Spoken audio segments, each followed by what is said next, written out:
오늘 저는 시편 57편의 말씀을 보았습니다.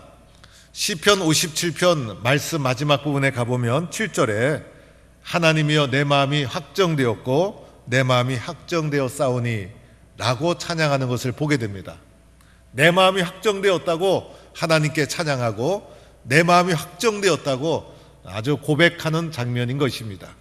여러분, 오늘 우리들의 마음이 문제인 것이죠. 마음이 불편하고 마음이 갈라지고 마음이 힘들고 모든 것이 마음이 문제인 것이에요. 마음이 흔들리는 데서 문제가 일어나고 마음이 흔들리는 데서 병이 생기는 것이고, 그래서 내 마음을 어떻게 확정할 것인가 너무나 중요한 것이에요. 그런데 오늘 시인은 내 마음은 확정되었다, 내 마음은 결정이 되었다, 이렇게 확정되었다 두 번에 걸쳐서 아주 강조하며 단단하게 확정된 자신의 마음을 표현하고 있습니다. 그렇죠, 여러분? 우리도 교회가 내 교회다, 이 가정은 내 가정이다, 이렇게 나에 대한 확신을 가지고 있어야 마음이 편안하고 든든해지게 되어지는 거예요. 그래서 이렇게 확정된 마음을 가지고 이제 살아가게 되면 어떻게 될까요? 마음이 편해지는 거예요. 오늘 8절 말씀에 새벽을 깨우리로다, 내가 새벽을 깨우리로다, 이런 표현이 있죠. 이것도 이제 확정되지 않았던 상태는 어둠과 밤의 상태, 그래서 두려움과 염려와 근심 걱정으로 확정되지 못했던 두려움과 어둠 가운데 있었던 내 마음이 확정되고 오니 희망의 새날, 희망의 새벽이 찾아왔다는 희망을 고백하는 마음이라 할 수가 있어요. 그래서 오늘 이 상황은 내 마음이 굳건하게 확정되었다, 이런 고백을 시인이 하고 있다는 거예요. 그러면 우리는 여기서 도대체 이 시인이 어떤 사람이고 어떤 상황이길래 이렇게 자신의 마음이 확정되었다고 유별나게 고백하고 있는 것일까를 살펴보는 거예요. 오늘 그러기 위해서는 157편의 1절 말씀을 살펴봐야 하는데, 오늘 157편에서 제일 중요한 말씀은 1절 말씀이에요. 1절 말씀에 모든 주제가 담겨 있다고 할 수가 있어요. 오늘 1절 말씀을 우리가 함께 읽어볼 텐데, 1절 말씀은 제가 오늘 설교 제목으로 잡은 거이기도 하죠. 하나님이여 내게 은혜를 베푸소서. 오늘 1절 말씀이 주제의 말씀이라 할 수가 있어요. 한번 1절 말씀을 우리 다 같이 한 목소리로 읽어보겠습니다. 시작. 하나님이여 내게 은혜를 베푸소서. 내게 은혜를 베푸소서. 내 영혼이 주께로 피하되 주의 날개 그늘 아래에서 이 재앙들이 지나가기까지 피하리이다. 하나님이여 내게 은혜를 베푸소서라고 기도하는 거예요. 부르짖는 거예요. 그래서 그 결과 마지막에 가서는 내 마음이 확정되었다, 기쁨으로 찬양하는 것으로 이게 바뀌게 되어지는 것이에요. 그래서 오늘은 내 하나님께 내가 은혜를 베푸소서, 하나님이여 내게 은혜를 베푸소서, 이 기도의 간구가 오늘 말씀의 주제요.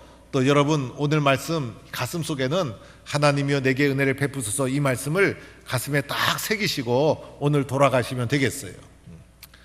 오늘 하나님이여 내게 은혜를 베푸소서 문장을 보니까 먼저는 하나님이여 라고 외치고 있죠. 하나님을 찾으면서 기도하고 있는 거예요. 기도의 대상이 누구인가를 분명히 언급하고 있죠. 누굽니까? 하나님. 하나님을 찾고 있는 거예요. 다른 사람을 찾고 있는 것이 아니에요. 바로 하나님이여 라고 하면서 하나님을 찾고 있다는 거예요. 하나님을 간절히 부르고 있는 것이죠. 이 하나님을 간절히 부를 때 중요한 것이 있어요. 하나님을 어떤 분으로 알고 부르고 있는가, 그죠? 하나님을 어떤 분으로 알고 부르고 있는가가 중요한 것이죠. 아무 생각 없이 하나님을 부르면 그것도 힘이 될 수는 있지만은 의미가 좀 줄어드는 것이죠. 그래서 하나님을 이해하고 하나님을 알고 하나님 하고 부르면 얼마나 큰 능력이 되겠어요. 그래서 오늘 시인이 하나님을 어떻게 이해하고 있는가를 살펴봤어요. 그랬더니 하나님을 이렇게 이해하고 있었어요. 하나님은 지존하신 분이시다. 2절에 나오죠. 내가 지존하신 하나님께 라고 하면서 하나님을 지존하신 분으로 고백하고 있더라는 거예요. 지존이란 무엇입니까? 지극히 존귀한 분, 참으로 높으신 분을 지존이라 부르는 거예요. 그래서 오늘 시인은 하나님을 참으로 높으신 분, 지극히 높으신 분, 참으로 귀한 분으로 높이면서 하나님이여 라고 부르고 있더라는 거예요. 하나님을 소홀히 여겨서는 안 된다는 것이죠. 하나님을 무시해서도 안 된다는 것이죠. 하나님을 두려워하지 않으면 안 된다는 거예요. 하나님을 두려워하는 마음을 잃어버리면 그것은 벌써 신앙이 무너지고 마는 거예요. 그래서 내 마음속에 하나님은 귀한 분이다, 하나님은 높은 분이다, 하나님은 존귀하신 분이다 라고 믿음과 고백을 담아서 하나님 하고 부르면 놀라운 능력이 일어나게 될 줄로 믿습니다. 또 하나는 이렇게 하나님을 또 고백합니다. 하나님은 나에게 아낌없이 도와주시는 분이시다. 그 고백이 2절에 나오죠. 나를 위하여 모든 것을 이루시는 분이시로다. 이렇게 믿으시면 아멘 하시기 바랍니다. 우리는 하나님을 그렇게 믿는 거예요. 하나님을 의심하며 찾으면 무슨 소용이 있겠어요? 하나님은 인색한 분이다라고 생각하면서 하나님을 부른다면 무슨 힘이 되겠어요?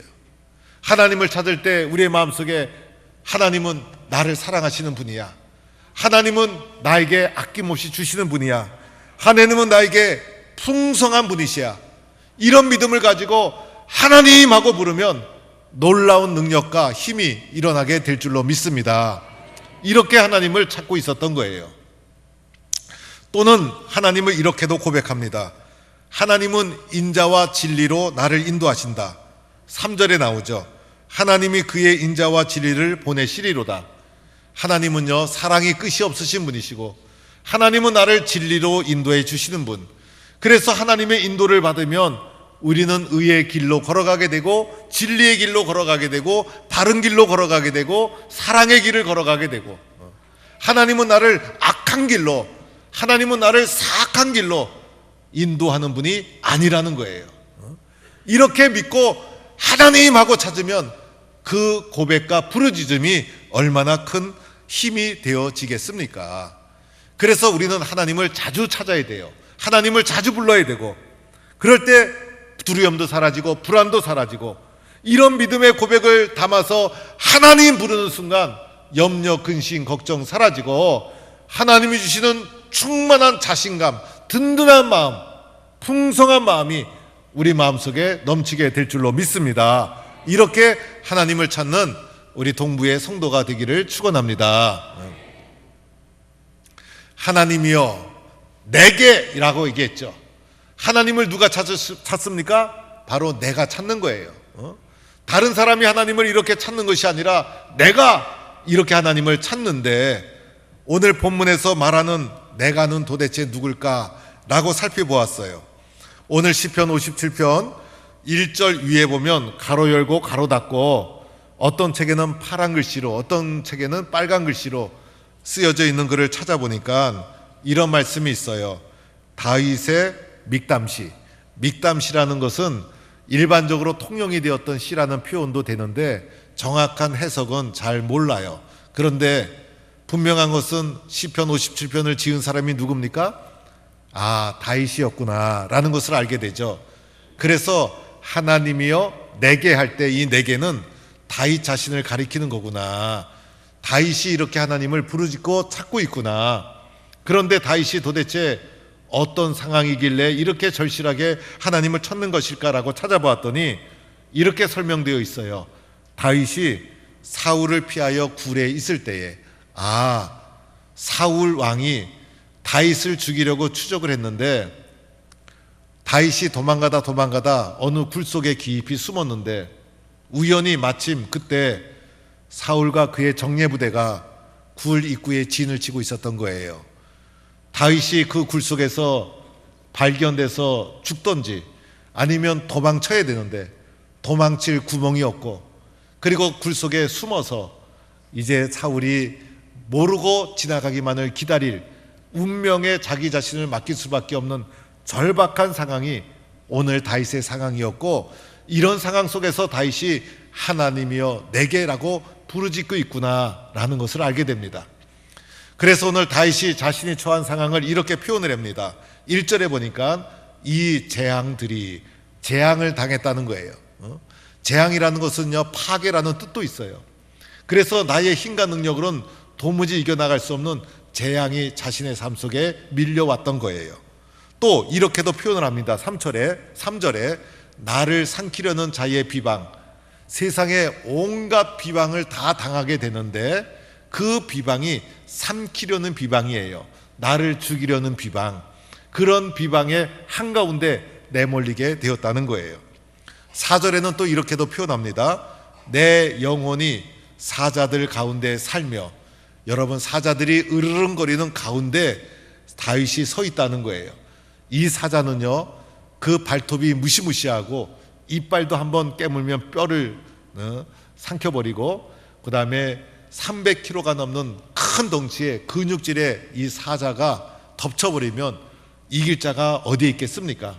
그런데 다윗의 지금 상황이 사자들 가운데 놓여있는 상황이다, 이렇게 자신의 절박한 상황을 표현하고 있는 거예요. 또 이렇게도 표현합니다. 4절에 가보니까 내가 불사르는 자들 가운데 누웠다. 내가 탁 누워있는데 주변에 나를 불사르려는 사람들이 불을 가지고 불을 사르려는 순간이에요. 그래서 그 불길을 피할 수가 없는 거예요. 이런 다윗의 상황이 오늘 말씀에 이렇게 자신의 처한 상황을 표현하고 있는 거예요. 이 모든 것을 딱 보니까 어떠한 상황입니까? 나의 힘으로 도무지 벗어날 수 없는 상황이라는 거예요.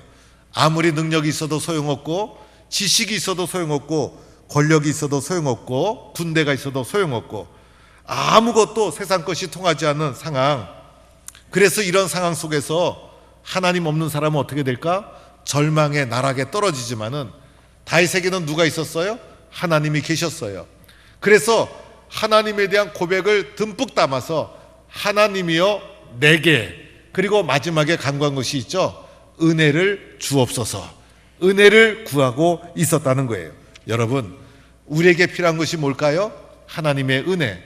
오늘 다윗이 은혜가 없이는 살 수 있습니까? 살 수가 없어요. 그러나 은혜는 우리가 이해할 수가 없어요. 은혜는 계산할 수가 없어요. 은혜는 우리의 생각으로 측량할 수가 없는 거예요. 그런데 하나님께서 은혜를 베푸시면 어떻게 될까? 재앙이 지나가게 되는 것이고, 또 세상의 모든 비방도 두렵지 않은 것이고, 또 사자들의 어울렁거리는 그 음성도 하나도 두렵지 않고, 불사르는 가운데서 살아남을 수 있고, 이 모든 것이 뭡니까? 하나님의 은혜. 나의 상식적인 생각으로는 도무지 벗어날 구멍이었고, 도무지 벗어날 수 있는 힘과 능력이 아무것도 없지만은 무엇이 있으면, 은혜가 있으면 일어나게 될 줄로 믿습니다. 여러분, 이 다윗을 한번 생각해 보세요. 여러분, 다윗은 어느 시대 사람이었습니까? 사울 왕 시대의 사람이었어요. 그런데 이 왕족은 어떻게 됩니까? 아들을 통해서 왕권이 이어받게 되어 있는 거예요. 혈통으로 이어지는 것이 왕족 사회인 것이죠. 그래서 상식적으로 말하면 사울의 아들 요나단이 왕이 되는 것이 당연했어요. 그런데 다윗은 왕하고 전혀 관계없는 양치기의 아들이었어요. 그래서 다윗의 인생에는 왕하고 관계도 없고 왕이 될 가능성도 없고, 다윗 스스로도 나는 왕이 되겠지 비전을 품은 적도 없어요. 그런데 다윗에게 무엇이 임했어요? 하나님의 은혜가 임하자 가장 위대한 다윗 왕으로 쓰여지게 되었다는 거예요. 그렇죠, 여러분. 다윗이 양치기로 있었을 때 사무엘이 이제 다윗의 아버지 이새의 집에 찾아옵니다. 그래서 이새 보고 너희 아들들을 보여달라. 사무엘이 사울을 실망하고 이제 후계자를 세우기 위해서 하나님의 명을 받들어 이새의 집을 찾아온 거예요. 이새가 맏아들 보여주고, 둘째 아들 보여주고, 셋째 아들 보여주고, 그런데 모두가 사무엘의 마음에 들지 않았어요. 그런데 그때 다윗은 아예 보여주지도 않았어요. 다윗은 집에서도 인정받지 못하는 아들이었어요. 8째 철없는 막내 아들이었다는 거예요. 그때 다윗은 어떠했어요? 들판에서 양을 치는 양치기였어요. 어쩌면 다윗은 양치기로 평범하게 살아가는 것이 자기 인생의 최고의 꿈이었는지도 몰라요. 그런데 이런 다윗에게 어떻게 했어요? 하나님의 은혜가 임하자 다윗이 쓰여지게 되었다는 것이죠. 그렇죠. 다윗은 처음부터 왕이 될 가능성이 없었던 사람이라는 거예요. 형들이 블레셋과의 전쟁에 나갔을 때 다윗은 전쟁터에 나가지 않았죠. 왜 그랬을까? 어린 막내였기 때문에, 전쟁터에서 아무 쓸모가 없었기 때문에. 그래서 아버지의 심부름으로 전쟁터에 나갔다가 블레셋의 장수 골리앗을 쓰러뜨리게 되는데, 이것도 계획된 일이 아니었죠. 우연히 된 일이었지만은 이곳에 뭐가 있었어요? 하나님의 은혜. 그래서 다윗이 쓰여지게 되었다는 거예요. 오늘 말씀도 마찬가지죠. 사울의 군대가 추격해 올 때 이 사울의 정예 부대의 추격을 누가 벗어날 수 있겠어요? 오늘 다윗이 오죽했으면 굴 속에 깊이 숨어 들어갔을까? 이 세상에 더 이상 숨을 곳이 없었던 거예요. 그래서 굴 속에 깊이 숨어 들어가 있었는데, 하필이면 그때 굴 입구에 사울의 군대가 진을 치고 있었다는 거예요. 여러분, 여기서 벗어날 수 있습니까? 벗어날 수가 없는 것이죠. 그 굴 속에 사울의 군대 누구 한 명이라도 우연히 들어왔더라면 다윗은 그 자리에 잡혀서 죽게 되었을 거예요. 다윗의 힘으로 벗어날 구명이 하나도 없었어요. 그런데 결국은 다윗이 그곳에서 살아남게 되는 것이죠.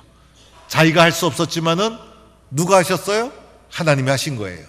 하나님의 은혜로 살아남고 마침내 가장 위대한 왕이 되었다는 거예요. 살펴보면 은혜 받은 자가 위대한 자예요. 아브라함도 은혜 받았고 모세도 은혜로 쓰여졌고, 여러분, 모세가 위대한 영도자가 될 꿈을 가지고 있었습니까? 그저 광야에서 도망쳐 나온 그저 유리 방황하는 목자로 그냥 살아가고 있었죠. 그러던 모세에게 은혜가 임하니 쓰여지게 된 거예요. 여호수아도 은혜가 임한 것이고, 오늘 다윗도 하나님이 은혜를 주시니 하나님께서 그를 사용해 주셨던 거예요. 내가 아무리 부족하고 내가 아무리 못났어도 하나님의 은혜만 임하면 하나님이 크게 사용해 주실 줄로 믿습니다. 그래서 오늘 다윗은 하나님이여 내게 은혜를 베푸소서. 여러분, 이 기도가 오늘 모든 성도들의 기도가 될 수 있기를 바랍니다. 저는 이번에 아프리카 선교를 가면서 에티오피아를 방문하게 되었어요. 에티오피아 방문하고 놀랐어요. 이렇게 못 사는 나라가 옛날에 우리나라를 도와줬구나 생각하니까 기가 막힌 거예요. 믿어지지가 않아요. 여러분, 현실을 본 사람은 믿기가 어려운 거예요. 옛날에 이 나라가 우리에게 군대를 파송했는데 6천 명을 파송했어요. 여러분, 6천 명. 그것도 황실을 경호하는 군대 6천 명. 얼마나 황제의 권위가 셌으면 6천 명이라는 군대를 파송하고도 나라가 끄떡도 하지 않을 정도로 6천 명이나 파송을 한 거예요. 그 당시 16개국 참전국 중에 6번째로 많은 군대를 파송한 나라가 에티오피아였고, 에티오피아의 항실 군의병들은 이 기골이 장대하고 산도 잘 타고, 그래가지고 우리나라 와서도 전쟁에 공을 많이 세운 전투병들이 참여했다는 거예요. 그래서 이번에 가서 참전 용사들도 만나고 격려하고 또 그런 시간도 가졌어요. 그런데 에티오피아가 아프리카 전체에서도 이집트와 함께 아프리카 전체를 리더하는 나라였는데, 어느 순간에 이제 공산주의가 되면서 경제가 떨어지고 지도력이 떨어지면서 형편없는 나라가 되고 말았어요. 그런데 지금은 가보면 나라가 많이 낙후되어 있지만은 그 나라의 도움을 받았다는 나라가 바로 대한민국. 믿어지지가 않아요. 그래서 대한민국이 오늘 현재가 된 것은 하나님의 은혜다라는 것을 생각하지 않을 수가 없어요. 하나님이 은혜를 주시면 다시 일어나게 될 줄로 믿습니다. 그래서 우리가 가지고 있는 나이, 능력 별거 아니에요. 여러분, 세상 것 의지하다가 다 부러지고 넘어지게 되는 거예요. 우리는 겸손하게 하나님 은혜 주셔야 됩니다. 나이가 들면 다 연세대 다니는 거예요. 좋은 대학 나왔다고 자랑할 것 하나도 없어요. 동경대, 동네 경로당 다니는 사람은 동경대 다니는 거예요. 서울공대, 서울에서 울적해서 공원에 다니시는 분들을 서울공대생이라고 그래요. 별거 아니에요. 겸손하게 하나님의 뜻에 의지하면서 하나님 은혜 주시면 됩니다. 은혜로 살겠습니다. 이렇게 우리가 살아가는 거예요. 이번에 제가 선교사님한테 아주 마음이 찡한 간증을 들었어요. 너무 마음이 아파서 저도 눈물이 나왔어요. 에티오피아의 선교사 한 분이 순진하게 아주 선교를 하시던 분인데, 이분이 선교를 하다가 아내가 병이 들었어요. 목사의 병은 다 스트레스예요. 목사는 주로 사람을 대하기 때문에 사람에게 받는 스트레스, 그 스트레스를 십자가의 사랑으로 녹여서 사랑으로 내보내려고 하니까 마음에 이제 스트레스가 많이 받을 수가 있어요. 목사는 나름대로 이거 잘 이겨나가는데 이 스트레스가 사모한테 전이가 돼서 병든 사모가 많아요. 그래서 선교사님이 선교지에서 사모님이 암에 걸린 거예요. 그래서 치료도 잘 받지 못하고 사모님이 암으로 그만 떠나고 말았어요. 그 아들이 영국에 가서 신학 박사학위를 받아와서 에티오피아에서 목회한다고 목회하다가 말라리아에 걸려 죽었어요. 아내 잃고 아들 잃고. 어린 딸이 있었는데 어린 딸이 엄마 죽고 오빠 죽고 아버지 선교 현장에 또 이렇게 공격을 많이 받고 비난을 많이 받고 그러다 보니까 딸이 충격을 받아서 정신병원에 입원을 했어요. 집안이 선교하다가 풍비박산이 난 거예요. 훗날 이 선교사님도 시름시름 앓다가 이제 죽게 되었어요. 옆에 있는 분들이 마음이 너무 안타까워서 도와주고 간호하다가 천국 가기 며칠 전에 물어봤다는 거예요. 선교사님, 예수 믿으면 은혜 받고 복을 받는다고 하는데 선교사님은 도대체 무슨 은혜 받았습니까? 선교사님은 도대체 무슨 은혜 받았습니까? 물어봤다는 거예요. 선교사님 하시는 말씀이 많은 은혜 받았지. 그런데 조금은 다른 은혜야 라고 말하더라는 것입니다. 그 말씀을 듣고 모두가 찡했다는 거예요. 저도 이 말씀 듣고 마음이 너무 아팠어요. 여러분, 왜 다른 줄 아십니까? 우리들의 상황이 다르기 때문인 거예요. 우리들의 상황이 달라서 하나님은 은혜를 주시는데 우리가 받는 고통의 상황이 다르니, 내가 처해 있는 상황이 다르니 은혜가 다른 거예요. 그러나 하나님이 주시는 은혜는 나에게 딱 맞는 은혜를 주신 거예요. 아무리 세상에서 어렵고 힘들어도 이겨나갈 수 있는 은혜를 주신 거예요. 나에게 딱 맞는 은혜를 주신 거예요. 이 은혜는 다른 사람과 다를 수 있어요. 그러나 나에게는 맞는 은혜예요. 오늘도 하나님이 나를 사랑해 주셔서 내가 이 세상의 모든 고난을 이길 수 있는 딱 맞는 은혜를 주신 줄로 믿고, 하나님이여 내게 은혜를 주옵소서. 이 간구가 여러분의 기도가 될 수 있기를 축원합니다. 그러면 일어날 수 있어요. 다시 시작할 수 있어요. 그리고 이렇게 은혜 받은 자가 맺는 것이 바로 감사예요. 감사의 열매. 다음 주일 추수감사 만남의 주일을 맞이해서 우리 한 주간 동안도 은혜 충만, 감사 충만의 마음으로 준비하고 기다리며 기쁨으로 영광스럽게 추수감사 만남의 주일을 받아들이는 모든 성도가 될 수 있기를 간절히 축원합니다.